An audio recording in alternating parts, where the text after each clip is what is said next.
Headphone ল'বা ঠিক আছে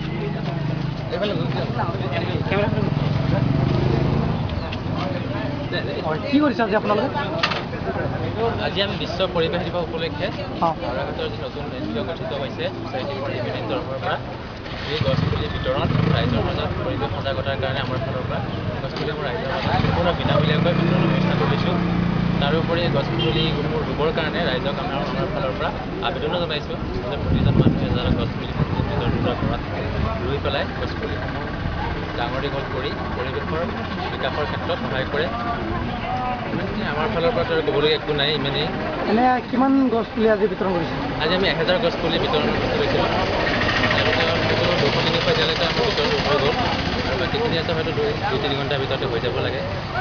আগলৈকে আপোনালোকৰ আৰু কি আগলৈ আমাৰ বিশেষকৈ এতিয়া হাওৰাঘাট টাউনখন যিখন আছে গোটেইখন বিকাশৰ কাৰণে আৰু দেখাত ধুনীয়া বিউটিফিকেশ্যনৰ কাৰণে এটা পৰিকল্পনা আমি লৈছোঁ, যিটো গোটেই টাউনখনৰ যিটো ডিভাইডাৰ আছে প্লাছ আপোনাৰ স্কুল কলেজ যিখিনি আছে গোটেইখিনিতে গছপুলি ৰুই তাৰ লালন পালনকে ধৰি গোটেইখিনি লৈ পেলাই পৰিৱেশৰ ক্ষেত্ৰত যিখিনি দৰকাৰী বস্তু আছে গোটেইখিনি আমাৰ এনজিঅ'ৰ ফালৰ পৰা আমি কৰিম বুলি এটা ব্যৱস্থা হাতত লৈছোঁ, যিটো হয়তো অহা মাহৰ ভিতৰতে আমি সম্পূৰ্ণ কৰিব পাৰিম।